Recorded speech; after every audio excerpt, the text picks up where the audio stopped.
দুষ্টু কোকিল ডাকে রে কুকু কুকু। ভেঙে গেল দুষ্টু কোকিল শিল্পী কণার সংসার। দীর্ঘ 6 বছরের বৈবাহিক জীবনের ইতি টানলেন জনপ্রিয় কণ্ঠশিল্পী দিলশাদ নাহার কণা। স্বামী গোলাম মোহাম্মদ ইফতেখার গহিনের সঙ্গে পারস্পরিক বোঝাপড়ার ভিত্তিতে গেল 16 জুন আনুষ্ঠানিকভাবে বিচ্ছেদ সম্পন্ন করেন এই শিল্পী। 2019 সালে চুপিসারে বিয়ে করেন জনপ্রিয় এই সঙ্গীত শিল্পী।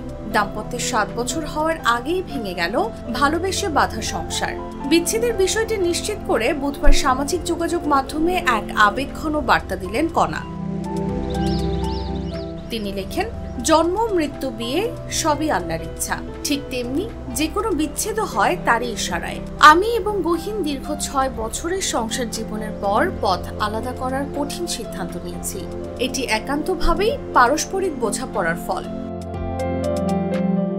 দাম্পত্যের জটিলতা পেরিয়ে গানে মনোযোগী হতে চান দাবি করে তিনি বলেন, এই মুহূর্তে আমি গানের কাজেই মনোনিবেশ করতে চাই, যেটি আমাকে এই পর্যন্ত এনেছে। আপনাদের ভালোবাসা ও সমর্থনের জন্য আমি চিরকৃতজ্ঞ। যদিও তার স্বামী এরই মধ্যে ভিন্ন কথা বলছেন। তিনি বলেন, তাদের মধ্যে বিবাহ বিচ্ছেদ হয়নি। এ নিয়ে তিনি তার সোশ্যাল মিডিয়ায় একটি স্ট্যাটাস দিয়েছেন। যদিও স্ট্যাটাসটি কিছুক্ষণ পর তিনি মুছে ফেলেন। স্ট্যাটাসে কণার স্বামী দাবি করেন, যারাই কণাকে নিয়ে এমন অযাচিত আর বাজে সংবাদ ছড়াচ্ছেন তাদের উদ্দেশ্য করে আমি গোলাম মোহাম্মদ ইফতেখার বলছি, এখন পর্যন্ত কণাকে নিয়ে যা লিখছেন তা নিতান্তই কিছু কুচক্রী ও কুরুচিপূর্ণ মানুষের বানানো। আমাদের কিছু পারিবারিক সমস্যা চলছে যা আমরা দুজনে সমাধান করার চেষ্টা করছি। আমাদের কোনো বিবাহ বিচ্ছেদ হয়নি। তিনি আরো লিখেন, আল্লাহ মাফ করুন, যদি কোনোদিন আলাদা হতে হয় তার কারণ আমাদের বহুদিন চলে আসা পারিবারিক দ্বন্দ্ব হতে পারে। কোনো পরকীয়া বা এই ধরনের যত সব নোংরা মিথ্যা বানোয়াট নিয়ে যদি কোনো সংবাদ প্রকাশ করেন তাহলে আমি সকলের বিরুদ্ধে আইনগত ব্যবস্থা নিতে বাধ্য থাকব। তাই সকলকে অনুরোধ, না জেনে না বুঝে কোনো তথ্য উপাত্ত ছাড়া আর কেউ এই ধরনের সংবাদ প্রকাশ করবেন না দয়া করে।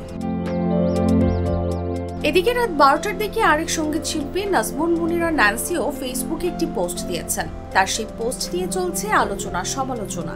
ন্যান্সি লিখেন, জন্ম মৃত্যু বিয়ে বিচ্ছেদ এর সবই আল্লাহর ইচ্ছায় হয়। বাণীতে শিয়াল রানী।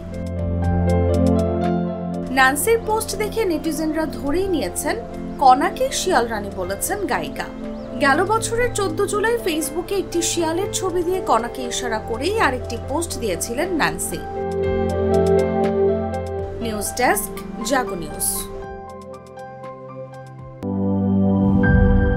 দেশি পাকা টমেটো আর সিক্রেট রেসিপির কম্বিনেশনে তৈরি প্রাণ সসের বস।